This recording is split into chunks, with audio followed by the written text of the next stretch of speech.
आज हम लोग चौथा मुख्य उपनिषद पढ़ेंगे, प्रश्नोपनिषद। प्रश्नोपनिषद, इससे संबंधित कई सवाल आते हैं और जैसे कि एक सवाल कंफ्यूज करने के लिए आता है, किस उपनिषद की शुरुआत प्रश्नों से होती है। तो उसमें जनरली हम लोग सोचते हैं प्रश्न उपनिषद नाम है तो शुरुआत प्रश्न से हो रहा होगा, तो हम टिक लगाकर आ जाते हैं प्रश्न उपनिषद, जबकि ऐसा नहीं है। कौन सा उपनिषद है वो जिसकी शुरुआत प्रश्नों से होती है, बताइए जल्दी से। केनोपनिषद। केनोपनिषद, तो हम लोग वो पढ़ चुके हैं। अब चौथे उपनिषद में हम लोग आते हैं कि प्रश्न उपनिषद का संबंध किस वेद से है।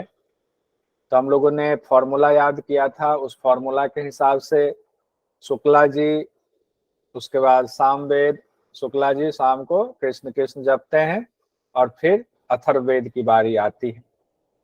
तो चौथे नंबर पर है, इसमें है अथर्ववेद से संबंधित है प्रश्न उपनिषद।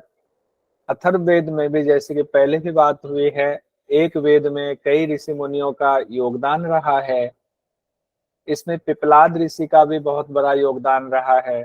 ब्रह्मदर्शी इनको कहा जाता था, ब्रह्म ऋषि थे। तो पिपलाद शाखीय ब्राह्मण भाग से लिया गया है प्रश्न उपनिषद, ध्यान रखिएगा।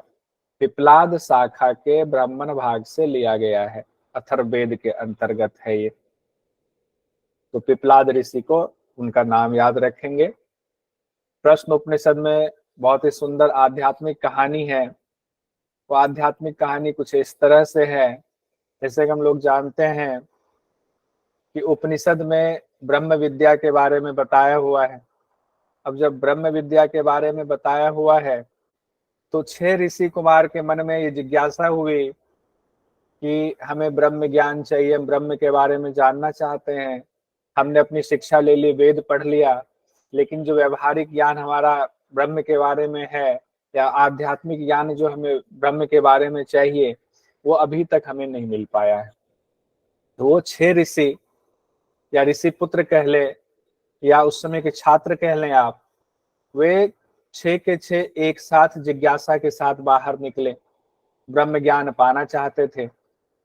उनको ये पता था कि पिपलाद नाम के ऋषि हैं जो ब्रह्म ज्ञानी हैं, तो उन्होंने सोचा क्यों ना हम जो है पिपलाद ऋषि के पास जाएं। तो वो समिधा लेकर के पिपलाद ऋषि के आश्रम में 6 के 6 छात्र, ऋषि छात्र पहुंच गए। और वो जो 6 के 6 ऋषि छात्र पहुंचे तो उनको देखते ही, जब समिधा लेकर के जाने का तात्पर्य ही यही होता है, पुराने जमाने की जो परंपरा है कि हम गुरु से शिक्षा लेने आए हुए हैं। तो पहले हम ये जान लेते हैं कि वो 6 ऋषि कुमार कौन थे। उनका नाम था सुकेशा, शिवी कुमार, सत्यकाम, सौर्यायणी, आश्वलायन, भार्गव और कबंधी। ये 6 का नाम दिया हुआ है प्रश्न उपनिषद में। ये 6 ऋषि कुमार थे जो बाद में जाकर के इन्होंने भी बहुत उन्नति की, बहुत नाम हुआ इनका। सुकेशा भारद्वाज ऋषि के पुत्र थे। शिवी कुमार सत्यकाम शिवी के पुत्र थे। सौर्यायनी गर्ग गोत्र के थे।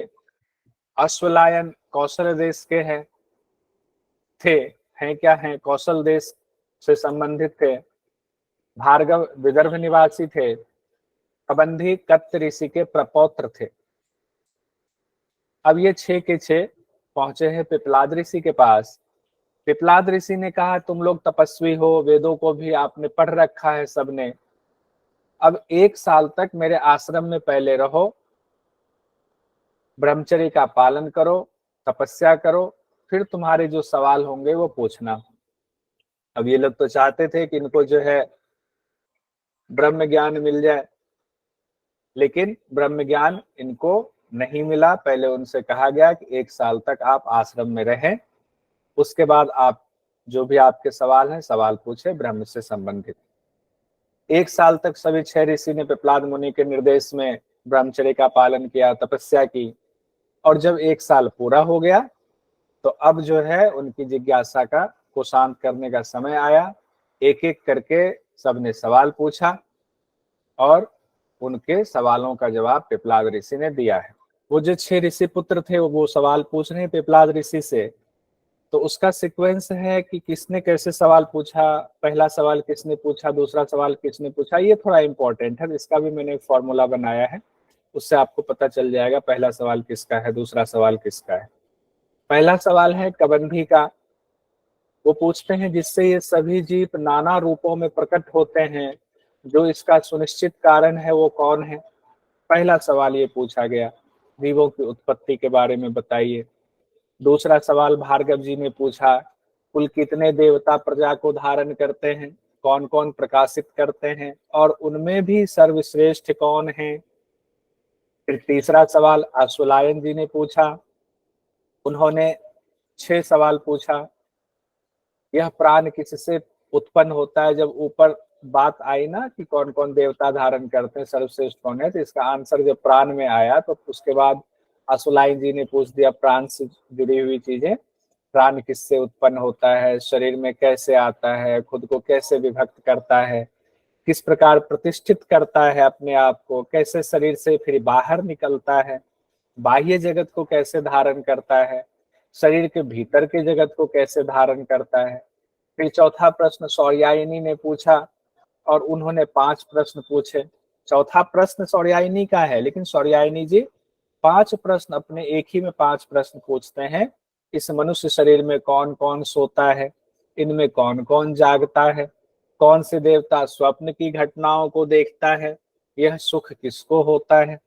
अब तरह तरह के सवाल हो रहे हैं, सभी देवता किसमें रहते हैं, ये चौथा सवाल हुआ। पांचवा सवाल सत्यकाम जी ने पूछा है, जो मनुष्य जीवन भर ओंकार की उपासना करता है, यानी ओम का हम जाप करते हैं, उपासना करते हैं, वह उपासना से किस किस लोक को जीत लेता है, कहाँ सिद्धियां उसको किस किस लोकों की मिलती है, कौन सी लोक की प्राप्ति होती है। छठा और अंतिम सवाल सुकेशा जी ने पूछा, 16 कलाओं वाला पुरुष कौन है, और 16 कलाओं की चर्चा इसमें है। सुकेशा जी ने यह कहते हुए सवाल पूछा कि हे भगवान, पिपलाद ऋषि से कह रहे, हे भगवान, कौशल देश के राजकुमार हिरण्यनाभ ने यही सवाल मुझसे पूछा था। उनको लगा कि मैं बहुत विद्वान हूँ, वेद को पढ़ के आया हूँ, तुमने सवाल पूछा हिरण्यनाभ जी ने, और मैंने कहा कि हिरण्यनाभ मैं इस सवाल का जवाब नहीं जानता हूँ, अगर मैं जानता तो तुम्हें जरूर बताता। अब मैं इस सवाल का जवाब जानना चाहता हूँ, ताकि अगर वो मिले तो फिर मैं उनको जवाब दे पाऊँ। अब इसका फॉर्मूला देख लीजिए कैसे है, कैसे हमें याद रहे। तो कबंधी भागा अश्व से, शौर्य दिखाकर सत्य बोलकर सुकेशा से मिला। ये बहुत आसानी से याद हो जाएगा। कबंधी भागा अश्व से, शौर्य दिखाकर सत्य बोलकर सुकेशा से मिला। ठीक है, तो कबंधी हो गए पहला सवाल, भागा भार्गव हो गए, अश्वलायन हो गए, सौर्यायनी हो गए, और फिर सत्यकाम हो गए। सुकेशा से मिल लिए तो अंतिम में सुकेशा हो गए। तो ये कबंधी भागा अश्व से, शौर्य दिखाकर सत्य बोलकर सुकेशा से मिला। इसको याद कर लीजिएगा, कम से कम आपका उसका सवाल का सीक्वेंस कंप्लीट हो जाएगा। इसको कहीं नोट भी कर लिए, 2-4 बार बोल लीजिए तो याद हो जाएगा। अब हम लोग आते हैं, एक एक सवाल का देखते हैं और उसके जवाब में क्या कहा गया और हमारे परीक्षा की दृष्टि से कितना इंपॉर्टेंट है ये भी देख लेते हैं। पहला प्रश्न कबंधी जी ने जो पूछा है कि हे भगवान, जिससे ये सभी जीव नाना रूपों में प्रकट होते हैं, जो इसका सुनिश्चित कारण है वो कौन है, बताइए। तो पिपलाद ऋषि कहते हैं कि वेदों में कहा गया है, क्योंकि सब वेद के ज्ञानी थे जितने ऋषि कुमार थे, कि जब प्रजापति को सृष्टि रचना की इच्छा हुई तो तपस्या किया। तपस्या से क्या हुआ, रई और प्राण, ये बहुत इंपॉर्टेंट है, ध्यान रखिएगा एग्जाम की दृष्टि से। रई और प्राण, आपसे ये भी पूछ दिया जाता है, रई और प्राण की चर्चा किस उपनिषद में की गई है प्रमुखता से, तो रई और प्राण की चर्चा प्रश्न उपनिषद में बताया गया है। यानी कि प्रजापति को सृष्टि की रचना की इच्छा हुई तो उन्होंने तपस्या किया, तपस्या से एक जोड़ा उत्पन्न हुआ। किसका उत्पन्न हुआ, रई और प्राण का एक जोड़ा उत्पन्न हुआ। मनी मन जो लोग पढ़ रहे सब ध्यान से बोलते जाइए, आराम से माइक ऑफ रखते हुए ही। रई और प्राण का एक जोड़ा उत्पन्न किया इसने, प्रजापति ने, और फिर प्रजापति की इच्छा से रई और प्राण ने बाकी प्रजाओं को उत्पन्न किया, यानी कि रई और प्राण से ही पूरी सृष्टि की रचना हुई। अब रई क्या है, प्राण क्या है, इसकी भी व्याख्या प्रश्नोपनिषद में की गई है। और पिपलाद ऋषि बताते हैं, कहते हैं कि ये जान लो रई क्या है, प्राण क्या है। अगर एग्जाम में पूछ दे रई किसको कहते हैं, प्राण किसको कहते हैं, इसमें से कौन रई कौन प्राण है, तो चंद्रमा ही रई है। जो भी मूर्त और अमूर्त है वो रई है। मांस, मेद, अस्थि, मज्जा इत्यादि मूर्त हैं। आकाश, वायु इत्यादि अमूर्त हैं। तो मूर्त और अमूर्त दोनों ही रई में आएगा। फिर प्राण क्या है, कहते हैं सूर्य ही प्राण है। सूर्य सबकी जीवनी शक्ति है, तो यही प्राण है। आगे सूर्य के बारे में कहते हैं, जो सूर्य पूर्व, पश्चिम, उत्तर, दक्षिण यानी चारों दिशाओं के प्राणों को अपने किरणों में धारण करता है। अब सूर्य की व्याख्या, सूर्य की जो है यानी कि प्राण की विशेषता बता रहे हैं। प्राण सूर्य से जुड़ा हुआ जो सिर्फ चारों दिशाओं नहीं, नीचे के लोगों को भी, ऊपर के लोगों को भी, बीच के लोगों को भी सब अपनी किरणों में धारण करते हैं वो सूर्य। वही सब प्राणियों का प्राण है। तो सबका प्राण कौन है, कहा गया है सूर्य ही सबका प्राण। देखिए सभी दिशाओं में कैसे इसमें घूम जाएगा ये, सभी सभी दिशाओं में ये धारण करेंगे। देखिए हर दिशा में, बीच में है, और पूरा ब्रह्मांड इनके चारों दिशाओं में है, चारों तरफ है। तो ये ही सबके प्राण है, बीच में है और ये सबके प्राण हैं। अब है, आगे हम बढ़ते हैं। सूर्य को सबका प्राण कहा गया है। आगे पिपलाद ऋषि कहते हैं, वही सूर्य सभी प्राणियों के शरीर में वैश्वानर अग्नि है। सहस्त्र किरणों वाला सूर्य जात वेद सम है, यानी सर्वज्ञ है। जात वेद सम मतलब क्या होता है, सर्वज्ञ होता है। जात वेदा किनको कहा गया है, बताइए। अग्नि को। अग्नि को कहा गया। देव का एक नाम जात वेदा भी है। तो अग्निदेव क्या है, सूर्य के ही एक प्रतिरूप है। हम लोगों ने पढ़ा था ना, सूर्यदेव, अग्नि जो है पूरे ब्रह्मांड में मौजूद है, अलग अलग रूपों में मौजूद है, लेकिन सबका स्वभाव एक ही है। तो जात वेदा का मतलब होता है सर्वज्ञ, सब कुछ जानने वाला। तो कहते हैं सहस्त्रों किरणों वाला जो सूर्य है वो सर्वज्ञ है, क्योंकि वो सबके प्राण है। जगत में वो प्राण फूंकते हैं, गर्मी बनाए रखते हैं और प्रकाश भी फैलाते हैं।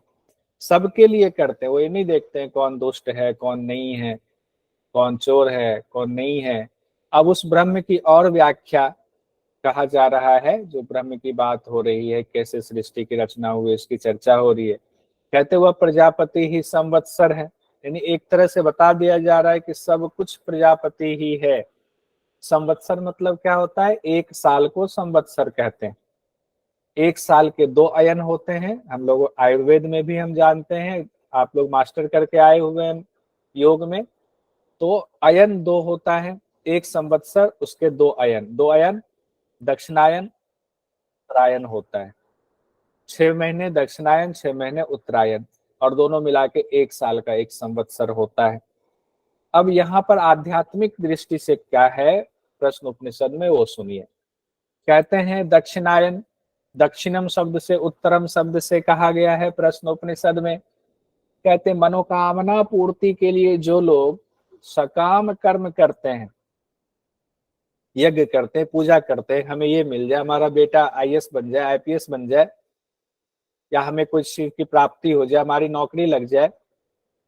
कर्म सिर्फ फल के लिए करते हैं जो, वे दक्षिण मार्ग को प्राप्त होते हैं, यानी कि पितृमार्ग, पितृयान मार्ग से चंद्रलोक, चंद्रलोक कहा गया, स्वर्गलोक को भी चंद्रलोक कहा जाता है, ये ध्यान रखिए। चंद्रलोक से तात्पर्य स्वर्गलोक, जहां भोग विलास की जो बातें हैं वो चंद्रमा से संबंधित हैं, ये ध्यान रखिएगा। इसीलिए जब हम भोग विलास के लिए मंत्र जाप भी करते हैं ना, चंद्रमा का ध्यान करते हैं। फिर बार बार क्या होता है, हम जन्म मृत्यु के चक्कर में फंसते हैं। दक्षिणायन यही रई है, संवत्सर का दक्षिणायन हुआ ये। और उत्तरायण क्या हुआ, ये आध्यात्मिक व्याख्या है संवत्सर की, दोनों अयन की। उत्तरायण में कहा गया है जो श्रद्धा पूर्वक ब्रह्मचर्य का पालन करते हैं, आध्यात्म विद्या से आत्मा की उपासना करते हैं, वो उत्तरायण मार्ग से ब्रह्म को प्राप्त करते हैं। इससे पुनः लौट कर फिर उनको नहीं आना पड़ता है, दोबारा जन्म का झंझट खत्म हो जाता है, मोक्ष प्राप्त हो जाता है। यही प्राण है। तो एक तरफ जन्म मृत्यु के चक्कर में बंधना रई है, और मोक्ष प्राप्त करना वो प्राण कहा गया। तो रई और प्राण की व्याख्या भी यहाँ संवत्सर के हिसाब से दक्षिणायन और उत्तरायण से जोड़कर बता दिया गया है। अब देखिए, पिपलाद ऋषि कहते हैं कितने ही तत्ववेत्ता है जो कहते हैं, मतलब वो कह रहे हैं कि बाकी तत्ववेत्ता जिन्होंने तत्व को समझा हुआ है, उनके हिसाब से सूर्य के 5 पैर हैं, पंचपादम, वो जल को उत्पन्न करने वाले हैं, यानी कि सूर्य ने ही जल को उत्पन्न किया है। सूर्य 12 आकृति वाला है, द्वादश 7 पहियों वाले रथ में सवार है, 6 अरों वाले रथ में बैठे हुए हैं, और सबको जानने वाले हैं। 12 आकृति कहा गया है, 7 पहिया कहा गया है, और 6 अर कहा गया है, और वो सबको जानने वाले, ऊपर भी उनको सबको जानने वाले सर्वज्ञ कहा गया था।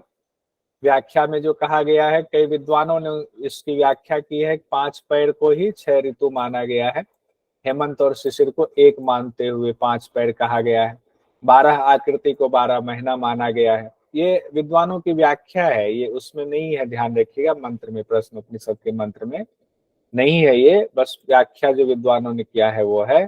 कई विद्वान कहते हैं 7 पहिए 7 रंग है, 6 अरे को किसी ने 6 ऋतु माना है, और एक विद्वान का मैं पढ़ रहा था, उन्होंने 6 अरे को कहा है, 7 किरणें जो इनकी मेन है उसके सहायक किरणों को उन्होंने 6 अरे और बोला, और कुछ विद्वानों ने 6 अरे को ही 6 ऋतु माना। तो ये व्याख्या अपनी अपनी है। बहरहाल हम आगे बढ़ते हैं। पिपलाद ऋषि आगे कहते हैं, उन्होंने संवत्सर बता दिया, दोनों अयन बता दिया। अब महीना पर आते हैं। महीना में क्या होता है? एक महीने में कृष्ण पक्ष होता है आधा महीना, आधा महीना क्या होता है? शुक्ल पक्ष होता है। कृष्ण पक्ष और शुक्ल पक्ष होता है। देखिए अभी चंद्रयान पहुंचा है तो वहां कहते हैं 14 दिन रात होगी, फिर दिन हो गए, इस तरह से। तो कृष्ण पक्ष जो है वो रई है, शुक्ल पक्ष जो है वो प्राण है। कृष्ण मतलब काला, शुक्ल मतलब सफेद, ऐसे ध्यान कर लीजिए। तो कृष्ण वाला पक्ष जो है वो रई हुआ, शुक्ल वाला एकदम सफेद चमचमाता हुआ वो प्राण हुआ सूर्य की तरह। और रई कृष्ण क्यों? तो चंद्रमा तो देख रहे हो आप, सच्चाई क्या है? चांद का टुकड़ा जो हम लोग कहते थे, झूठ बोलते थे, पत्नी को आप लोग कह देते, आप कह देते खुश करने चांद का टुकड़ा। अब वो सही में चांद को देख ले के चांद का टुकड़ा नहीं है, चांद तो रगंदा सा दिखता है। तो कृष्ण है तो सूर्य की रोशनी पड़ती तो चमकता है, वहां धातु है बहुत। तो कृष्ण पक्ष रई, शुक्ल पक्ष प्राण है। ये महीना में कहा गया है। दायां अंग हुआ प्रजापति का कृष्ण पक्ष, बायां अंग हुआ शुक्ल पक्ष। अब इसमें भी चूंकि कृष्ण पक्ष हो गया, रई हो गया, चंद्रमा से जुड़ा हो गया, तो जो भोग विलास चाहने वाले लोग हैं वो कृष्ण पक्ष में आसक्त भाव से कर्म करते हैं, और बायां अंग यानी शुक्ल पक्ष वाले ऋषिगण जो है शुक्ल पक्ष में निष्काम कर्म करते हैं। लेकिन इसकी व्याख्या बहुत सूक्ष्म है। ये तो मंत्र में कहा गया है, तो विद्वानों ने इसकी व्याख्या क्या की है? हर व्यक्ति का भोग विलास की चाहत वाला जो कर्म होता है, तो भोग विलास के लिए जो कर्म करता है वही कर्म कृष्ण पक्ष है। और अनासक्त भाव से कि हमारी ये जिम्मेदारी है, बस हम सब कुछ ब्रह्म है, हमें बस करना है, हम मानव शरीर में पैदा हुए हैं, मोक्ष करना है, मोक्ष के रास्ते तक जाना है, लेकिन कर्म को भी नहीं भूलना है। अनासक्त कर्म ही करना शुक्ल पक्ष है। शायद इसलिए जो है, जो व्याख्या मंत्र में कही गई उस व्याख्या के हिसाब से ही ऐसा कहा जाता है कि शुक्ल पक्ष में ही कोई शुभ काम करे, कृष्ण पक्ष अभी चल रहा है कोई शुभ कार्य ना करें। शायद इसलिए यहीं से आया होगा, अनुमान लगाया जाता है। बहरहाल पिपलाद ऋषि कहते हैं अब पहले संवत्सर आया, 2 अयन आया, 1 महीना आया, अब 24 घंटे ले लेते हैं, यानी एक दिन का 24 घंटा। कहते एक दिन ही प्रजापति है, हर जगह प्रजापति है। 24 घंटे में क्या होगा? दिन और रात 2 पक्ष हो जाएगा। तो दिन ही सूर्य है यानी प्राण है, रात्रि ही चंद्रमा है यानी रई है। जहां चंद्रमा से जुड़ा है वो रई हो जाएगा, जहां दिन से जुड़ा होगा, सूर्य से जुड़ा होगा, वो प्राण हो जाएगा। दिन में क्या हुआ? जो लोग दिन में सहवास करते हैं वह प्राण को क्षीण करते हैं, यहाँ पर मंत्र में लिखा हुआ है। जो रात्रि में सहवास करते हैं वो एक तरह से ब्रह्मचर्य ही है। यहाँ कहने का तात्पर्य इसको सिर्फ शाब्दिक अर्थ में नहीं लेंगे, कहने का तात्पर्य जो कार्य जब करना चाहिए तभी करे तो वो आपका उचित माना जाएगा, जो कार्य नहीं जब करने का तब करे तो अनुचित माना जाएगा। जब ऑफिस में बैठे तो ऑफिस का कार्य करिए, ऑफिस से आप पेमेंट ले रहे तो ऑफिस के प्रति आपको जिम्मेदार होना चाहिए। अगर आप ऐसा करते हैं तो वही प्राण है। ऑफिस में रह के आप जो है फोन पे हैं या चैट कर रहे हैं या गूगल कर रहे हैं या आप अपना फेसबुक पे लगे हुए हैं तो वही आपका व्यवहार रई माना जाएगा। यहाँ सिर्फ एक सहवास से ही तात्पर्य नहीं है। यहाँ व्याख्याकारों ने यह भी कहा है जब जागना चाहिए, यानी कि जब आपको जाग करके सारे काम करना चाहिए तब आप सोते रहे दिन भर। आजकल है ना लोग 2-2 बजे रात तक जागते हैं, दिन भर सोते हैं, रात भर डिस्को में जाते हैं, तो उनका शरीर क्या कर, स्वास्थ्य खराब होगा। तो वो क्या कर रहे, भोग विलास में जा रहे, रई की तरफ जा रहे, तो वो अलग रास्ते पर चले जाएंगे। अब आगे देखिए, अन्न ही प्रजापति है। अब अन्न को प्रजापति कहा गया है। उसी अन्न से वीर्य उत्पन्न होता है और वीर्य से प्रजा की उत्पत्ति होती है। जो लोग भी उस प्रजापति व्रत का अनुष्ठान करते हैं वे लोग जोरे को उत्पन्न करके प्रजा की वृद्धि करते हैं। यानी कि जो नियम कानून से चलते हैं वो प्रजापति के इस कार्य में अपना निर्वहन कर रहे हैं, योगदान दे रहे हैं। लेकिन जो लोग प्रकृति के नियम से उलट चलते हैं वो जो क्या कहते, तब ब्रह्मचर्य प्रतिष्ठित है, वो आत्मदर्शन का अनुष्ठान कर ब्रह्म लोक को प्राप्त होते। यानी पहले वाले में कहा गया भोग विलास करते हुए आप जा रहे हैं तो जन्म मृत्यु का चक्कर तो आपको पड़ेगा, प्रजा की वृद्धि कर रहे हैं। लेकिन इनसे जो भिन्न लोग हैं, उलट लोग हैं, जो अनासक्त भाव से कर्म कर रहे हैं, ऋषि मुनि लोग हैं, वो तप ब्रह्मचर्य में प्रतिष्ठित होते हैं और वो आत्मदर्शन का अनुष्ठान कर रहे हैं। अंत में उनको ब्रह्मलोक की प्राप्ति होगी। पहला प्रश्न यहाँ कंप्लीट हुआ। दूसरे प्रश्न पर आते हैं। प्रश्न को 6 के 6 प्रश्न एक साथ भी लेंगे, रिपीट करेंगे, चिंता मत की, अभी याद कर लेंगे, उसमें कोई टेंशन नहीं है। दूसरा प्रश्न किनका है, भार्गव ऋषि का है, जो 3 प्रश्न पूछते हैं। कुल कितने देवता प्रजा को धारण करते हैं, कौन कौन प्रकाशित करते हैं, सर्वश्रेष्ठ कौन है। अब पिपलाद ऋषि कहते हैं वैसे तो सबका आधार आकाश रूप देवता ही है। आकाश से ही हम लोगों ने पढ़ा है ना, आकाश से ही वायु की, अग्नि की, जल और पृथ्वी की उत्पत्ति हुई है। हम लोग ये पढ़ते हैं ना, अग्नि पहले, उसके बाद जल, उसके बाद पृथ्वी, यही सीक्वेंस है, आकाश वायु अग्नि जल पृथ्वी। इसीलिए तो ऊपर कहा गया है सूर्य के बारे में, सूर्य से ही जल की उत्पत्ति हुई है, इसलिए भी कहा जाता है। तो कहते हैं आकाश से ये देव उत्पन्न हुए हैं और इसी शरीर के धारक हैं, शरीर को धारण करते हैं। एकादश इंद्रिय भी शरीर के देवता हैं, जो 11 इंद्रियां हैं वो भी देवता हैं। अब यहाँ पर एक बड़ा सुंदर कहानी है, सर्वश्रेष्ठ कौन है। तो सर्वश्रेष्ठ को लेकर के कहते हैं पिपलाद ऋषि कि एक बार क्या हुआ, शरीर में सभी देवता प्रतिष्ठित हो गए और प्रतिष्ठित होने के बाद सब देवता लड़ने लगे। कौन देवता, जो 5 देव आए, आकाश वायु अग्नि जल पृथ्वी और एकादश इंद्रियां, मन प्राण, सब मिल करके लड़ने लगे आपस में कि मैं श्रेष्ठ हूं तो मैं श्रेष्ठ हूं। इस कहानी से देखिए आपको पता चल जाएगा श्रेष्ठ कौन। अब सब कहने लगे कि मैंने ही शरीर को धारण कर रखा है, कहते ना मैं ही जो है इस मोहल्ले को चला रहा हूँ, मैं ही जो है RW, मैं ही जो है प्रधानमंत्री हूँ, मैं ही चला रहा हूँ, तो मैं ही शरीर को धारण किया हुआ है, ऐसा सब देवता कहने लगे। जब सब लड़ते झगड़ते रहे, शांत नहीं हो रहे थे, तो एक आदमी आता ना, जब आपस में सब लड़ते हैं तो एक आदमी कहता है शांत हो जाओ, तो प्राण बेचारे बीच बचाव करने आए और सबसे बोले देखो तुम लोग अज्ञानी हो कि आपस में लड़ रहे हो, मत लड़ो। तुम में से किसी में भी शरीर को धारण करने की क्षमता नहीं है। हाँ, सहयोग दे रहे हो लेकिन शरीर को धारण तुम्ही ने किया है, तुम में से किसी में क्षमता नहीं है। प्राण ने कहा देखो मैंने सिर्फ इस शरीर को धारण कर रखा है और तुम लोग मेरे साथ साथ चलते हो, जैसा जैसा जो है मैं व्यवस्था करता हूँ। अब बाकी देवता तो लड़ रहे थे, उन्होंने कहा हम तो कह रहे हैं हम हैं बड़े, हम हैं बड़े। अब ये प्राण आ गए हमें समझाने की, ये कह रहे हैं हम बड़े हैं। अब सब देवता ने उन्हीं पे चढ़ बैठे तो बोले अच्छा तुम बड़े विद्वान हो, तुम ही सबसे विद्वान हो, तुम ही सबसे सर्वश्रेष्ठ हो। प्राण की कोई सुने ही ना। अब प्राण ने बहुत समझाने की कोशिश की, नहीं सुना सब लोग। तो प्राण ने कहा कि देखो तुम लोग मुंह में पड़े हुए हो, नहीं मान रहे हो, तो ठीक है कोई बात नहीं, अभी मैं बताता हूं कि मैं कौन हूं। ठीक है। जब सब लोग उनका मजाक उड़ाने लगे तो क्या किया, प्राण ने भी अभिमान में आ गए और शरीर से बाहर निकलने लगे। शरीर से जब बाहर निकलने लगे, ऊपर उठने लगे, जैसे प्राण बाहर निकलेगा तो क्या होगा, सारी इंद्रियां भी व्याकुल होकर बाहर निकलेंगी, सारे देवता भी उनके साथ साथ बाहर निकलने के लिए व्याकुल होने लगे। और जब सब व्याकुल हो गए, छटपटाने लगे, तो प्राण रुक गए, फिर सब देवता भी रुक गए। कहते हैं ना जैसे एक रानी मधुमक्खी होती है, वो निकल जाए तो वो जहां बैठेगी सारे वहीं बैठेंगे, उसी तरह प्राण की स्थिति होती है। फिर सभी देवताओं को ये एहसास हो गया कि प्राण ही सर्वश्रेष्ठ है, और सभी देवता खुश होकर के प्राण की स्तुति करने लगे।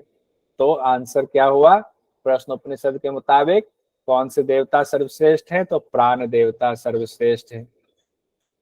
अब सब देवता प्राण की प्रार्थना करने लगे कि आप ही सब कुछ हो, प्राण ही अग्नि रूप से तपता है, यही सूर्य है, यही मेघ है, यही इंद्र है, यही वायु है, यही पृथ्वी। अब सब जो है सब इतने वो हुए कि नहीं नहीं नहीं भाई, इनको जो है प्रणाम कर, आप ही सब कुछ हो, आप ही माता, तुम्हें माता तुम्हें पिता वाली बात हो गई। अब सब लोग प्रार्थना करने लगे उनसे, प्राण से, कि आप रुके रहो, आप इधर उधर मत हो, प्राण की स्तुति पे स्तुति किए जा रहे हैं, हे प्राण आप ही प्रजापति हो, आप ही गर्भ में विचरते हो, सभी प्राणी आपके ही परायण हैं। और उनकी जो है एकदम जैसे आरती उतार रहे हैं, आप ही ऋषियों के सत्य हो, पितरों के लिए स्वधा हो, प्रलय काल में संहार करने वाले भी आप ही हो। कहने का मतलब एग्जाम की दृष्टि से ये है कि प्राण ही जो है सर्वश्रेष्ठ देवता है हमारे शरीर में। तो सब देवताओं ने कहा इतनी गलती हो गई थी, प्राण को 10 बात सुना दिया था, कि कहा कि हे प्राण, इस चराचर जगत में जो कुछ दिखता है वो सब आपके ही अधीन है प्राण। जैसे माता अपने बच्चों की रक्षा करती हैं, उसी तरह आप भी हमारी रक्षा करो। सब लोगों ने प्रार्थना की तो प्राण फिर शरीर में रुक गए, तब सभी देवता रुके रहे। तीसरा प्रश्न अब आता है, कौशल देश के अश्वलायन ने पिपलाद ऋषि से क्या पूछा, वो देखिए। अश्वलायन ने 6 सवाल पूछा है। चूंकि प्राण की बात आ गई, प्राण सर्वश्रेष्ठ है, तो उन्होंने उसी से संबंधित सवाल पूछ दिया कि प्राण सर्वश्रेष्ठ है तो हे ऋषि ये बताइए कि प्राण किससे उत्पन्न होता है, शरीर में कैसे आता है, खुद को कैसे शरीर में विभक्त कर लेता है, क्योंकि प्राण तो कई है, 5 प्राण है, 5 उप प्राण है। अब प्राण तो एक ही है, बदल कैसे जाता है, किस प्रकार प्रतिष्ठित करता है, कैसे फिर शरीर से प्राण बाहर निकल जाता है तो कहते हैं मृत्यु हो गई, बाह्य जगत को कैसे धारण करता है, किस प्रकार शरीर के भीतर जगत को धारण करता है, ये 6 सवाल पूछ दिए। अब पिपलाद ऋषि ने कहा तुमने बड़े कठिन सवाल पूछ दिए हैं, लेकिन मैं इन प्रश्नों के उत्तर देता हूँ। एक एक करके अब पिपलाद ऋषि प्रश्नों के उत्तर दे रहे हैं। कहते सर्वश्रेष्ठ प्राण परमात्मा से उत्पन्न हुआ है। देखिए प्राण किससे उत्पन्न हुआ, परमात्मा से उत्पन्न हुआ। कहते जिस तरह पुरुष के होने पर ही छाया का अस्तित्व है, उसी तरह परमात्मा है तभी प्राण का अस्तित्व है। परमात्मा नहीं तो प्राण अकेले कुछ भी नहीं है। भले हमने सर्वश्रेष्ठ कह लिया, लेकिन परमात्मा के सामने सब देव उनके अधीन, सब देव तो प्राण के अधीन है, और प्राण किनके अधीन है, परमात्मा के अधीन है। मन के द्वारा, अब दूसरे सवाल का जवाब है कि कैसे शरीर में प्रवेश करता है, तो कहते मन के द्वारा किए हुए संकल्प से यह प्राण शरीर में प्रवेश करता है। यानी कि इसके लिए जो शब्द इस्तेमाल किया गया है, मनोकृतेन शब्द इस्तेमाल किया गया है। ठीक है, मनोकृतेन, मन के द्वारा किए हुए संकल्प से। यानी जैसे आपकी मन की स्थिति होती है कि निकाय में बहुत बड़े क्रिकेटर बने, कि बहुत है कि हमें स्वर्ग की इच्छा है, आपकी तरह तरह की मन में अभिलाषाएं होती है, और जब हमारी उन अभिलाषाओं की पूर्ति नहीं हो पाती है और हमारी मृत्यु हो जाती है, तो हमारे सूक्ष्म शरीर में वो अभिलाषाएं बनी रहती है, उसी हिसाब से हमें अगला जन्म मिलता है। ठीक है, तो अगला जन्म जो मिला हमें, तो किसी में ये शरीर में प्रवेश हुआ, इसीलिए कहा गया मन के संकल्प जो किया मन में उसी के द्वारा होता है। तीसरा प्रश्न कि प्राण खुद को कैसे विभक्त कर लेता है शरीर में, तो पिपलाद ऋषि कहते हैं जिस प्रकार एक चक्रवर्ती सम्राट होता है ना, वो अपने क्या करता है, मंत्रियों में विभाग को बांट देता है। किसी को मंत्री बनाया, किसी को मंत्री के अंडर में बनाया, अलग अलग विभाग बांट दिए, किसी को आर्थिक विभाग दे दिया, किसी को सैनिक विभाग दे दिया, किसी को समाज सुधार का विभाग दे दिया। यानी जैसे गांव, मंडल, जनपद में अलग अलग योग अधिकारियों की नियुक्ति कर देते हैं, उनका कार्य भी बांट देते हैं। पिपलाद ऋषि कहते हैं उसी प्रकार से मुख्य प्राण भी बाकी प्राणों को शरीर के अलग अलग स्थानों में नियुक्त करके काम दे देता है। तुम यहाँ का काम करो, तुम वहां का काम करो। जैसे पिपलाद ऋषि ने आगे कहा है, देखिए, मुख और नासिका से विचरता हुआ आंख और कान में प्राण खुद रहते हैं, मुख्य प्राण। मुख से विचरता हुआ नासिका, आंख और कान, यहाँ वाला हिस्सा सब में मुख्य प्राण रहता है। ये प्रश्न उपनिषद कहता है, इसमें कोई शंका नहीं, प्रश्न उपनिषद के हिसाब से देख लीजिए। पायु और उपस्थ में, पायु उपस्थ जननेन्द्रिय की बात हो रही है, अपान वायु की बात हुई, अपान प्राण रहता है। उसके बाद शरीर के मध्य भाग में समान प्राण रहता है। ठीक है, यही प्राण हवन किए हुए हैं और अन्न को संपूर्ण शरीर में पहुंचाते हैं। शरीर में फैले 72 करोड़ नाड़ियों में व्यान वायु है। अब इसमें प्रश्न उपनिषद में बताया गया शरीर में 72 करोड़ नाड़ियां हैं, उसकी चर्चा है। 72 करोड़ नाड़ियों में कौन है? व्यान प्राण है। ठीक है, यानी संपूर्ण शरीर में फैले हुए हैं। और एक मुख्य नाड़ी जो है ऊपर की तरफ जाती है, सुषुम्ना नाड़ी, जो कि हम लोगों ने किस उपनिषद में पढ़ा था? कठोपनिषद में 101 नाड़ी पढ़ा था। एक नाड़ी कहाँ जाती है? मूर्धा की तरफ, उसमें बताया गया, जिसकी व्याख्या में कहा गया सुषुम्ना है। एक मुख्य नाड़ी की चर्चा यहाँ भी है, कहते हैं उस नाड़ी में उदान प्राण रहता है। ठीक है, वही उदान प्राण आपको ऊपर ले जाता है, यानी कि जब मृत्यु होती है तो उदान प्राण ही आपको बाहर ले जाता है। अब यहाँ जो कहा गया है 72 करोड़ नाड़ियों की जो चर्चा है वो कैसे है, उसका सीक्वेंस देख लीजिए। कहते हैं हृदय में 100 मुख्य नाड़ी हैं, 100 उपनाड़ियों में विभक्त हैं वे। 100 मुख्य नाड़ी, 100 उपनाड़ियों में विभक्त हैं। कैलकुलेशन मैथमेटिक्स का करते जाइए, आपको 72 करोड़ हो जाएगा। सभी उपनाड़ियां हैं, वो एक एक उपनाड़ी जो है 72 हजार उपखंड में विभक्त है। सबको जोड़ेंगे तो 72 करोड़ नाड़ियां बन जाती हैं इस तरीके से। ठीक है, तो 72 नाड़ियों की चर्चा ऐसे है। अब समान प्राण से ही 7 ज्वालाएं पुष्ट होकर अपना कार्य करती हैं।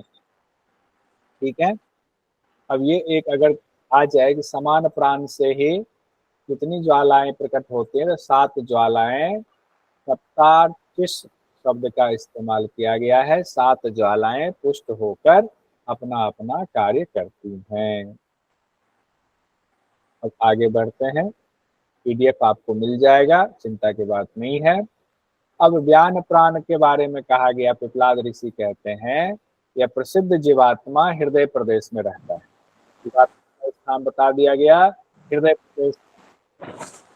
और कठोपनिषद में भी, किन्हीं का माइक खुला हुआ है, बंद कर लीजिए। कठोपनिषद में भी कहा गया हृदय प्रदेश में रहते हैं, पात्र स्थान है।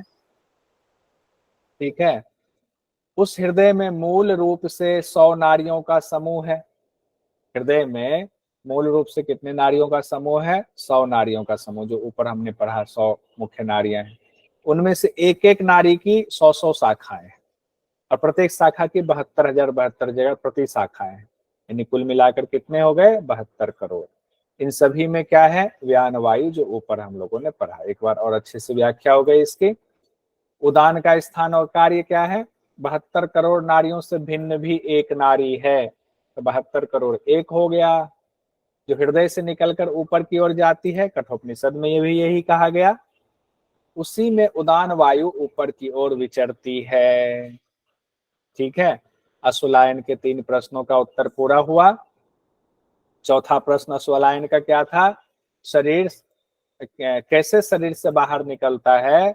कहते हैं जो प्राणी पुण्य कर्म करता है उसे उदान वायु ही शुभाशुभ कर्मों सहित पुण्य लोकों में ले जाता है, और जो पाप कर्मों से युक्त मनुष्यों को उदान वायु ही दूसरे अन्य लोकों यानी योनियों में ले जाता है। जैसा कर्म होगा उस कर्म के हिसाब से उदान वायु ही उसको उस योनि में डाल देता है। तो पाप और पुण्य दोनों कर्मों को करने वाले उनको मनुष्य शरीर में यह उदान प्राण ही ले जाता है। तो उदान प्राण ही सबसे महत्वपूर्ण इस मायने में है। कौन ले जाता है? वह जीवात्मा जिस संकल्प वाला होता है। जीवात्मा संकल्प वाला कैसे होता है? मन और इंद्रिय सब हैं उसमें, मन के संकल्प की बात हो रही है यहाँ पर।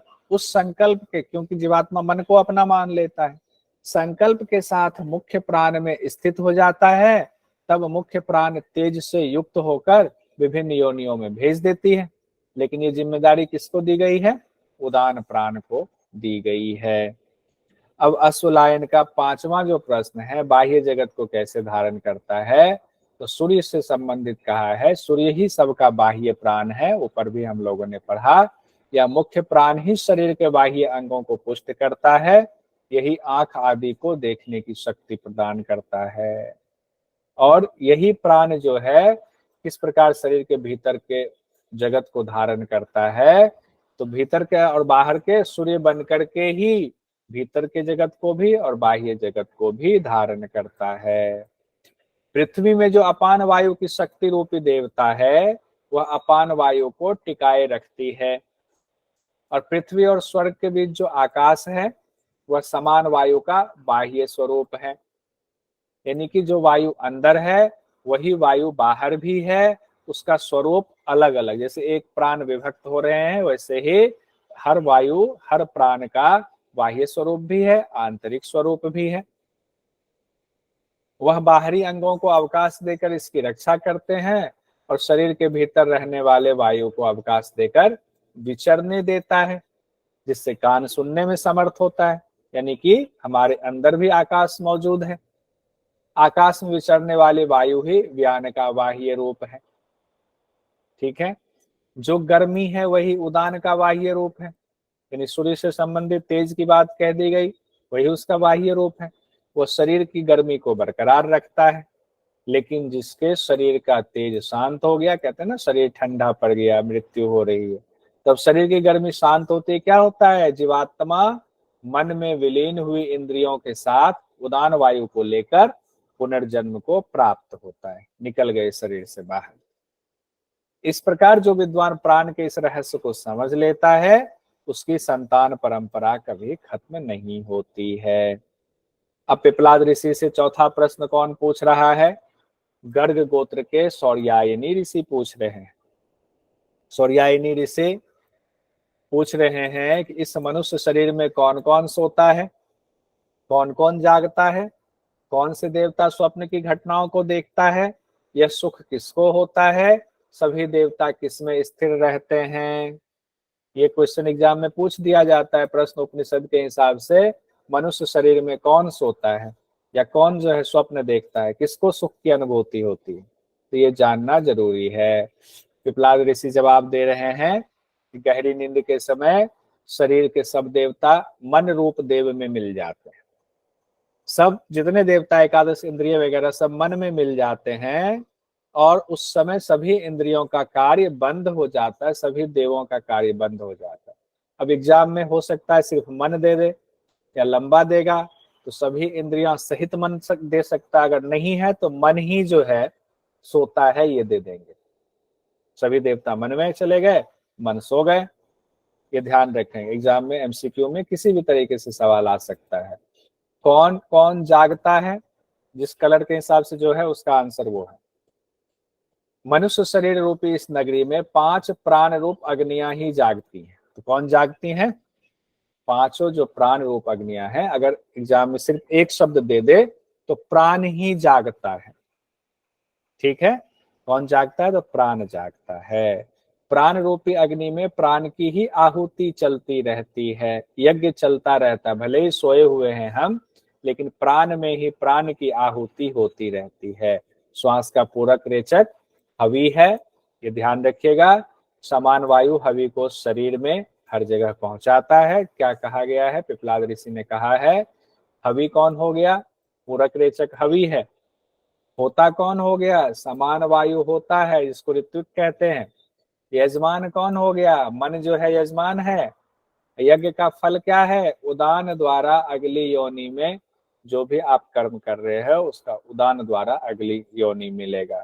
यह उदान प्राण ही मन रूपी यजमान को निद्रा के समय ब्रह्मलोक यानी हृदय प्रदेश यानी आत्मा के स्थान में भेजता है। चौथा प्रश्न है सुख किसको होता है? अच्छा तीसरा ये तो हाँ, कौन से देवता स्वप्न की घटनाओं को देखते हैं? तीसरा प्रश्न कहते हैं जीवात्मा ही मन और इंद्रियों के द्वारा अपनी विभूतियों को देखता है। अब एग्जाम में अगर सिर्फ जीवात्मा है या आत्मा है तो ठीक है, नहीं है तो मन और इंद्रियों के द्वारा विभूति, तो मन और इंद्रिय स्वप्न देखता है, ये भी एग्जाम में आ सकता है। अगर ये नहीं है तो जीवात्मा स्वप्न देखता है। किसके माध्यम से देखता है? मन और इंद्रिय के माध्यम से देखता है। स्वप्न क्या है? उसकी विभूतियां हैं। स्वप्न में क्या देखता है ये भी पिपलाद ऋषि ने बताया हुआ है। कहते हैं जो बार बार पहले देखा हुआ है कई बार वो चीजें स्वप्न में आती हैं। अनुभव की हुई आपकी चीजें वह स्वप्न में आ जाती हैं। बार बार कोई चीज आपने सुना है, आपके माइंड में है, स्वप्न में वो आ जाती हैं। लेकिन सिर्फ इतनी ही चीजें स्वप्न में नहीं आती हैं। स्वप्न के बारे में और आगे कहा गया है क्योंकि मन जो है बहुत कल्पनाशील है, जो नहीं हुआ उसको भी कल्पना करता रहता है, नई नई चीजें गढ़ता है। तो जो पहले कभी नहीं देखा, कभी नहीं सुना, वो भी स्वप्न में दिखने लग जाता है। कई बार क्या होता है एक घटना दूसरी घटना, एक घटना का कुछ अंश दूसरी घटना के कुछ अंश से जुड़ जाता है और मिलकर के कुछ नया ही चीज दिखना शुरू हो जाता है। इसीलिए स्वप्न में कई बार विचित्र घटनाएं दिखती हैं, ऐसा पिपलाद ऋषि कहते हैं। चौथा क्या था इसमें? नींद में सुख का अनुभव किसको होता है? एग्जाम में आ जाए प्रश्नोपनिषद के मुताबिक तो नींद में सुख का अनुभव किसको होता है? तो आत्मा को होता है, जीवात्मा को होता है। क्योंकि वो मन के द्वारा स्वप्न को नहीं देख रहा होता है उस समय। एक समय तो देख रहा होता है, दूसरे समय नहीं देख रहा होता है। सुख जब कर रहा होता है तो सुख वो किसको हो रहा है? मन जो है उधर देखे स्वप्न अपना, जीवात्मा अपना आनंद ले रहा है, सुख में है, वह सुख का अनुभव कर रहा होता है। इसलिए मैंने कहा ना अगर दे दे कि स्वप्न कौन देखता है तो ज्यादा चांस इसके है कि मन स्वप्न देख रहा होता है, मन और इंद्रियां ध्यान रखेंगे। तो जीवात्मा सुख कौन ले रहा है? तो जीवात्मा सुख का अनुभव कर रहा है। सभी देवता किसमें स्थित रहते हैं? तो पिपलाद ऋषि ने कहा जिस प्रकार बहुत से पक्षी शाम को अपने निवास रूप वृक्ष यानी घर में पहुंच जाते हैं, उसी तरह सब परमात्मा में आश्रय लेते हैं। सब देवता किसमें आश्रय लेते हैं? परमात्मा में आश्रय लेते हैं। अब यहाँ पर देख लेते हैं हम लोग तत्वों का वर्णन जो किया गया, पांच भूत, तन्मात्रा, ज्ञानेन्द्रियां, कर्मेंद्रियां। तो पृथ्वी, जल, अग्नि, वायु, आकाश, इनके तन्मात्रा है। पृथ्वी का गंध है, गंध, रस, रूप, स्पर्श, शब्द। और गंध क्या है? नाक को। रस किसके लिए? जिह्वा के लिए। रूप कौन? आंख से जुड़ा हुआ ज्ञानेन्द्रिया। त्वचा स्पर्श से जुड़ा हुआ है। कान से शब्द जुड़ा हुआ है। कर्मेंद्रिया भी उसी से है। वाक यानी वाणी, हाथ, पांव, वायु और उपस्थ, ये हम लोग पहले से भी जानते हैं, कई बार ये पढ़ चुके हैं। अंतःकरण में क्या क्या चीजें हैं? चार, मन, बुद्धि, अहंकार और चित्त है, ये प्रश्न उपनिषद में कहा गया है। और प्राण, ये सब परमात्मा के ही आश्रित हैं। ठीक है, इसको आगे बढ़ते हैं। अब पांचवें प्रश्न पर आते हैं। पांचवा प्रश्न शिवी कुमार सत्यकाम का पांचवा प्रश्न है कि जो मनुष्य सदा ओंकार की उपासना करता है उसे क्या फल मिलता है? एग्जाम में इससे संबंधित भी सवाल आ जाता है। तीन लोक है, अ, ओ, मा, इस तरह से है, ध्यान रखिएगा। पिपलाद ऋषि जवाब में कहते हैं पर ब्रह्म भी ओम है, अपर ब्रह्म भी ओम है। जो जिस भाव से, जिस संकल्प से ओम का जाप करता है उसको वो मिल जाता है। ठीक है, आप अगर ओम का जाप करें कि हमें भोग विलास चाहिए तो भोग विलास मिलेगा। आपको मोक्ष के लिए ओम की प्राप्ति करते हैं, ओम के उपासना करते हैं तो वो मिलेगा। कैसे? देखिए, ये बड़ा इंपॉर्टेंट है। अगर कोई ऐश्वर्य में आसक्त होकर हम भोग विलास में आसक्त होकर के एक मात्रा वाले ओम का जाप करते हैं। इंपॉर्टेंट ये है, एक मात्रा वाले ओम का जाप करेंगे तब क्या होगा, ऋग्वेद की ऋचाओं के द्वारा वो मनुष्य शरीर में फिर से प्रवेश करता है। वह उत्तम आचरण वाला मनुष्य बन करके ऐश्वर्य का उपभोग करता है। कौन? एक मात्रा वाले ओम का जो जाप करता है। अगर पूछ दे एक मात्रा वाले ओम का जाप किस तरह से वो मनुष्य शरीर को प्राप्त करता है, उत्तम श्रेणी में आता है, तो ऋग्वेद की ऋचाओं के द्वारा, ठीक है, बार बार मनुष्य में जन्म लेता है, सुखपूर्वक रहता है। और दो मात्रावाद से युक्त ओंकार का जाप जो करता है वह यजुर्वेद के मंत्रों के द्वारा सोमलोक, सोम मतलब चंद्रलोक को प्राप्त होता है। ठीक है, जब पुण्य पूरे हो जाते हैं तो फिर वापस मनुष्य योनि में जन्म लेता है। ऋग्वेद में जो मंत्र हैं उसको ऋचाएं कही गई हैं, गा करके ऋचाएं, ऋचाओं के द्वारा रचना, एक खास तरह की रचना को ऋचाएं, मंत्र, श्लोक ये कहा जाता है। सबकी अपनी अलग अलग विशेषता होती है। ठीक है, तो दो मात्रा से युक्त ओंकार का जाप जो करता है वो किससे जाएगा? यजुर्वेद के मंत्रों द्वारा कहाँ जाएगा? सोमलोक में जाएगा। और जो तीन मात्राओं से तो ओंकार का जाप करेगा वो कहाँ जाएगा? तेजोमय सूर्यलोक में जाता है और फिर सामवेद की श्रुतियों द्वारा ब्रह्मलोक में ले जाया जाता है। फाइनली कहाँ जाएगा वो? तीन मात्रा वाला ब्रह्मलोक में जाता है। उसको आत्मदर्शन हो जाता है, उसे ना बुढ़ापा छूती है ना मृत्यु का डर होता है, यानी कि उसको मोक्ष मिल जाता है। एक साथ जब अभी रिवीजन में आएंगे तो ये हो जाएगा। अब कहते हैं लेकिन तीनों मात्राएं अ उ म एक दूसरे से संयुक्त होकर अलग अलग प्रयुक्त की गई हो तो क्या होगा? मृत्यु युक्त ही है, यानी अलग अलग योनियों में घुमाने वाला है। ठीक है, तीनों मात्राएं एक दूसरे से संयुक्त होकर के भी आप अलग अलग अगर प्रयुक्त कर रहे हैं तो आपको अलग अलग योनियों में घुमाता है। कहते हैं लेकिन बाहर, भीतर और मध्य तीनों यानी सभी क्रियाओं में हर वक्त इसका ध्यान करने पर परमेश्वर को जानने वाला विचलित नहीं होता है। अंतिम प्रश्न पर हम लोग पहुंच गए हैं। छठा प्रश्न है भरद्वाज पुत्र सुकेशा का प्रश्न है। सुकेशा का प्रश्न क्या? देखिए, भारद्वाज ऋषि के बारे में कहा जाता है ना, रामायण में, रामचरितमानस में भारद्वाज ऋषि ने किनसे पूछा था कि हमें जो है रामचंद्र जी का चरित्र बताइए? किनसे पूछा, कोई बताइए नाम? कहते हैं कौशल देश के राजकुमार हिरण्यनाभ ने मुझसे पूछा 16 कलाओं वाले पुरुष के बारे में तुम जानते हो? लेकिन मुझे नहीं पता था, मैंने मना कर दिया। बेचारे राजकुमार वापस लौट गए। अब वही प्रश्न मैं, हे पिपलाद ऋषि, हे भगवान, मैं आपसे पूछता हूँ, 16 कलाओं वाले पुरुष को बारे में हमें बता दीजिए। तो पिपलाद ऋषि जवाब देते हैं, प्रसिद्ध सुकेशा, इस शरीर के भीतर ही वह 16 कलाओं वाला पुरुष मौजूद है। 16 कला वाला पुरुष कहीं बाहर नहीं है, यानी वह सर्वगुण संपन्न भगवान को खोजने के लिए कहीं और जाने की जरूरत नहीं है।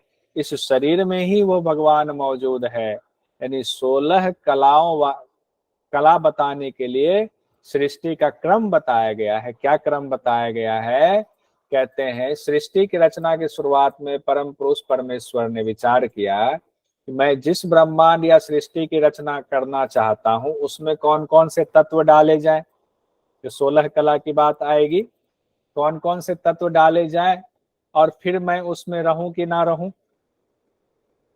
ठीक है, तो फिर परमेश्वर ने सोचा नहीं, मुझे तो रहना पड़ेगा, तो कुछ ऐसी चीजें डाले जिनके रहने पर माना जाए कि मैं हूं और नहीं रहने पर मैं उसमें ना रहूं। यह सोचकर परमेश्वर ने एक एक तत्व की क्रम से रचना की। अब देखिए यहाँ 16 तत्व की चर्चा, तो 16 जो सवाल आया हुआ है कला वाले पुरुष, वो देखिए। सबसे पहले प्राण को उत्पन्न किया, उसके बाद प्राण के बाद श्रद्धा को उत्पन्न किया, फिर 5 महाभूत, तो एक प्राण, एक श्रद्धा, 5 महाभूत, आकाश वायु अग्नि जल पृथ्वी, तो 5 ये हो गए। गिनती करते जाइए, 16 पहुंच जाएंगे। मन और इंद्रियों की रचना की। मन और इंद्रियों को दो माना गया है, ठीक है। अन्न और की उत्पत्ति हुई, एक माना गया। वीर्य बना अन्न से, एक। तप आया, तपस्या करने लगे, तप भी डाल दिया। और नाना प्रकार के मंत्र आ गए, फिर कर्म होने लगे। कर्म होने लगे तो लोक बने, और लोक बने तो लोकों के नाम रखे गए। तो कुल मिलाकर के इस तरह से 16 जो है कलाओं वाले पुरुष इसमें आए। फिर जो है इस तरह 16 कलाओं से संपन्न सृष्टि की रचना जब हो गई तो भगवान उसमें प्रविष्ट हो गए।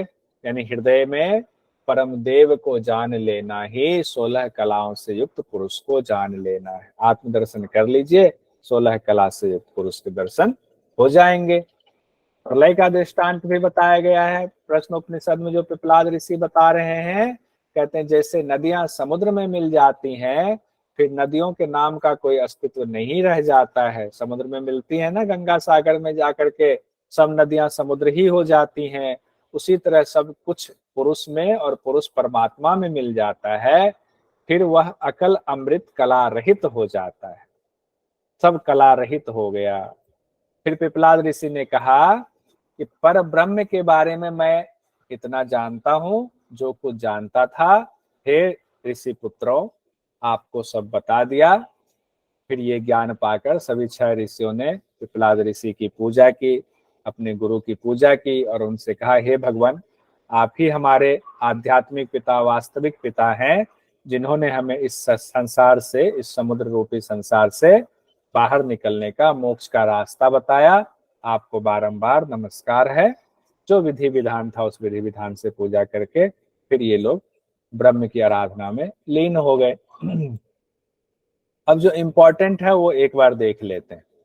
ये वाला दोबारा यहाँ दिया हुआ, एक साथ सारे क्वेश्चन और आंसर, लेकिन इसका शॉर्ट रूप भी मैंने थोड़ा सा निकाल कर रखा हुआ है, वो देख लेते हैं। जिससे ये सभी जीव नाना रूपों में प्रकट होते हैं वो कौन है? तो वो क्या है? प्रजापति ने रई और प्राण बनाया, उससे ही समस्त प्रजा बनी। सिंपल सा छोटा सा आंसर उस रिवीजन के लिए। दूसरा प्रश्न भार्गव जी ने पूछा था ना, कुल कितने देवता प्रजा को धारण करते हैं, कौन कौन प्रकाशित करते हैं, सर्वश्रेष्ठ कौन है? तो उन्होंने बताया था आकाश, वायु, अग्नि, जल, पृथ्वी, वाणी, नेत्र, स्रोत, मन अपनी अपनी शक्ति प्रकट करते हैं, ये सब देवता हैं, ठीक है। और यही सब प्रकाशित करते हैं। और सूर्य के बारे में भी कहा गया था, सूर्य जो है वो सबको प्रकाश देते हैं। और प्राण को बताया गया था सर्वश्रेष्ठ हैं, सभी उन्हीं के आश्रित हैं। उसके बाद आश्वलायन ने तीसरा सवाल पूछा था, प्राण किससे उत्पन्न हुआ है, शरीर में कैसे आता है? एक एक का जवाब है। प्राण परमात्मा से उत्पन्न हुआ, शरीर में कैसे आता है? तो मन के संकल्प से शरीर में प्रवेश करता है। खुद को कैसे विभक्त करता है? तो 5 भागों में विभक्त करता है। हम लोगों ने देख लिया 5 कौन से प्राण है। शरीर से बाहर कैसे जाता है? उदान प्राण जो है शरीर से बाहर ले जाता है। सभी प्राण एक में मिल गए, फिर उदान प्राण का काम, जिम्मेदारी है सबको लेकर निकलना। बाह्य जगत को कैसे धारण करता है? उदान के भौतिक बाह्य स्वरूप तेज के द्वारा, यानी सूर्य के द्वारा कहा गया है। एक तरह से सूर्य से संबंधित बताया गया है। भीतर के जगत को धारण कैसे करता है? तो प्राण तेज और चित्त के द्वारा भीतर के जगत को धारण करता है। सौर्यायनी के प्रश्न का जवाब छोटे में देख लेते हैं। शरीर में कौन सोता है? तो मन सोता है। सभी देवता मन में मिल जाते हैं, मन सो जाता है। कौन कौन जागता है? तो 5 प्राण जागता है। अगर 5 प्राण ना हो, एक ही प्राण की चर्चा एमसीक्यू में एग्जाम में हो, तो प्राण जागता है। तो प्राण रूप अग्नियों की चर्चा यहाँ की गई। कौन स्वप्न की घटनाओं को देखता है? तो क्या कहा गया है ना, उदान प्राण मन रूप यजमान को निद्रा के समय हृदय प्रदेश में पहुंचाता है, जहां आत्मा रहती है। और जीवात्मा ही मन और इंद्रियों के द्वारा अपनी विभूति को देखता है, लेकिन मन और इंद्रियां ही यहाँ सटीक एग्जाम में तकरीबन आता है। स्वप्न कौन देख रहा है? मन और इंद्रियां। और मन और इंद्रियों के द्वारा कौन देख रहे हैं? जीवात्मा। तो अब एग्जाम में कैसे क्वेश्चन पूछा जाता है, जब आपको डिटेल पूरा पता है, एमसीक्यू में कुछ भी आएगा तो आप घबराएंगे नहीं। सुख किसको होता है? तो जीवात्मा ही सुख का अनुभव करता है। सभी देवता किसमें स्थित होते हैं? तो सभी देवता उस अविनाशी परमात्मा में स्थित होते हैं। अगर परमात्मा ना हो, सिर्फ आत्मा हो एमसीक्यू में, तो आत्मा में ही हम डालेंगे। फिर पांचवा सवाल सत्यकाम ने क्या पूछा था?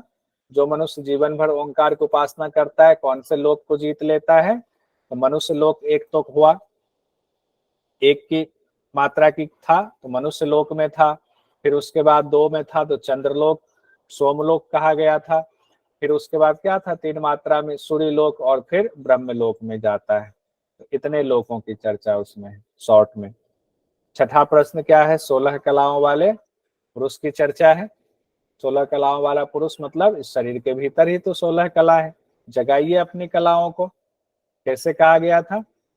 प्राण की रचना हुई, प्राण के बाद फिर श्रद्धा की रचना हुई, पंच महाभूत की रचना हुई, मन और इंद्रियों की रचना हुई, अन्न की उत्पत्ति हुई, वीर्य आया, तप आया, मंत्र उत्पन्न हुए, कर्म होने लगे तो लोकों की रचना हुई, फिर लोकों के नामों की रचना हुई। तो यही जो है 16 कला संपन्न यहाँ पर हमारा कंप्लीट होता है। अब कुछ क्वेश्चंस हैं। प्रश्न प्रतिशत किस वेद से संबंधित है? सब दिया हुआ है। एक बार जो है सब माइक भले ही बंद रखें लेकिन खोल ले, या माइक खोल के बोलना कोशिश करें, उनसे बोला चला जाएगा तो याद फिट में बैठेगा। ज्यादा वेद से जुड़ा है प्रश्न, अथर्ववेद से जुड़ा है। खोल के बोलिए माइक पर बात। प्रथम प्रश्न किस ऋषि ने पूछा था? कबंदी अंतिम प्रश्न किसने पूछा? सुकेशा ने। सुकेशा के पिता का क्या नाम था? भरद्वाज। भारद्वाज। सर बहुत बढ़िया, बहुत बढ़िया भारद्वाज। सोनिका जी। कौशल देश के राजकुमार हिरण्यनाभ का सवाल क्या था? 16 कलाओं वाला पुरुष। 16 कलाओं वाला पुरुष। 16 कलाओं वाले पुरुष से संबंधित सवाल किस ऋषि ने पूछा? सुकेशा ने। ये देखिए यहाँ पे सवाल अलग हो गया ना, कौशल देश राजकुमार हिरण्यनाभ, क्योंकि इन्हीं का सवाल तो सुकेशा जी ने पूछा था ना, इसीलिए दिया। किन्हीं का माइक कुछ ज्यादा ही वो हो रहा है, शायद पीछे वो गणपति मंडल का वो चल रहा है। प्रजापति ने प्रजा की रचना के लिए किन 2 चीजों को उत्पन्न किया? प्राण और रई। एक आदमी कोई जिनके यहाँ गणपति मंडल है वो माइक बंद कर दे रिकॉर्डिंग में ना, फिर वो ठीक से ऑडियो नहीं आ पाएगा। शायद मुझे लगता है मैं इनके यहाँ है। उर्मिला जी आपके यहाँ शायद है। हाँ, आपके यहाँ पास में है। चंद्रमा को क्या कहा जाता है? रई या प्राण? रई। सूर्य को? एक मात्रा वाले ओम के जाप से क्या होगा? ऋग्वेद की ऋचाओं के द्वारा मनुष्य श्रेणी में जन्म। सर सोनिका जी का माइक ऑन है, उसकी वजह से आवाज आ रही। Sonika madam sir. तो मेरे उर्मिला जी ने बंद कर लिया है। एक और कोई है जिनसे आवाज मैडम का। अच्छा। एक मात्रा वाले ऋग्वेद की ऋचाओं के द्वारा मनुष्य श्रेणी में जन्म। 2 मात्रा वाले ओम के जाप से यजुर्वेद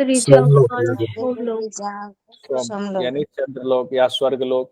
3 मात्रा वाले से सूर्यलोक। पहले सूर्यलोक, फिर सामवेद के द्वारा ब्रह्मलोक को प्राप्त होते हैं। ठीक है, पहले इसमें 2 स्टेप हो जाता है, सूर्यलोक फिर ब्रह्मलोक। पर ब्रह्म और अपर ब्रह्म को क्या कहा गया है? ओंकार। ओंकार की उपासना से संबंधित सवाल किस ऋषि ने पूछा था? सत्यकाम। सत्यकाम। गहरी निद्रा में कौन कौन सोता है?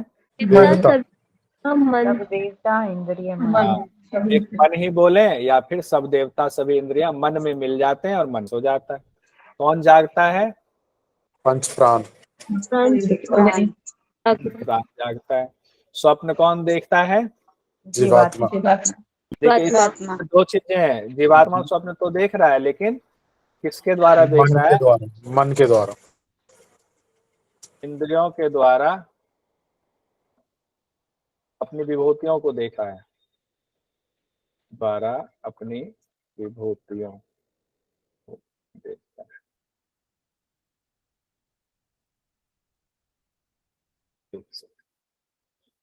और अगर मान लीजिए इसमें सिर्फ मन और इंद्रियां आए, जीवात्मा ना आए तो घबराएंगे नहीं कि हमने जीवात्मा पढ़ा था। सुख किसको होता है? जीवात्मा को।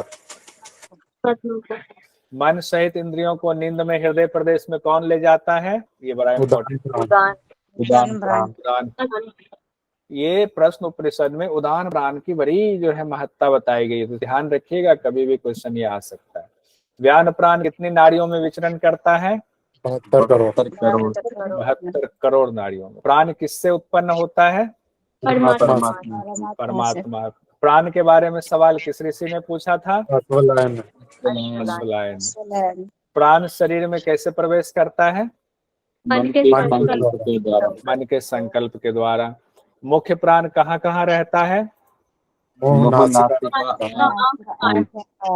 ठीक है, ये शुरुआत में बताया हुआ है, मुख्य, नासिका, आंख और कान में। अपान प्राण कहाँ रहता है? वायु और उपस्थ। वायु और उपस्थ।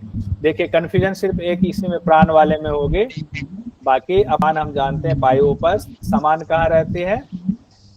नाभि के हाँ, तो शरीर के मध्य भाग या नाभि कह सकते हैं। रसों को संपूर्ण शरीर में कौन पहुंचाता है? समान प्राण। उदान वायु कहाँ रहता है? एक मुख्य नाड़ी जो या अगर इसके लिए दे दे सुषुम्ना नाड़ी है तो सुषुम्ना नाड़ी याद रखेंगे, घबराएंगे नहीं। शरीर का सर्वश्रेष्ठ देवता कौन है? प्राण है। सूर्य देव के कितने पांव, कितने स्वरूप बताए गए हैं? 5 पांव 12 के। सूर्यदेव कितने पहियों वाले रथ में सवार हैं?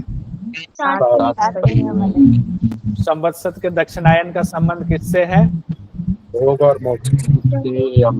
नहीं, एक है दोनों में से, हमने बस इसको ऐसे लिखा। दक्षिणायन भोग। उत्तरायण तो भोग वाला क्या हो गया? रई। मोक्ष वाला प्राण। ठीक है, एक तरह से हमारा रिवीजन भी हो गया, हमने पूरा पढ़ भी लिया।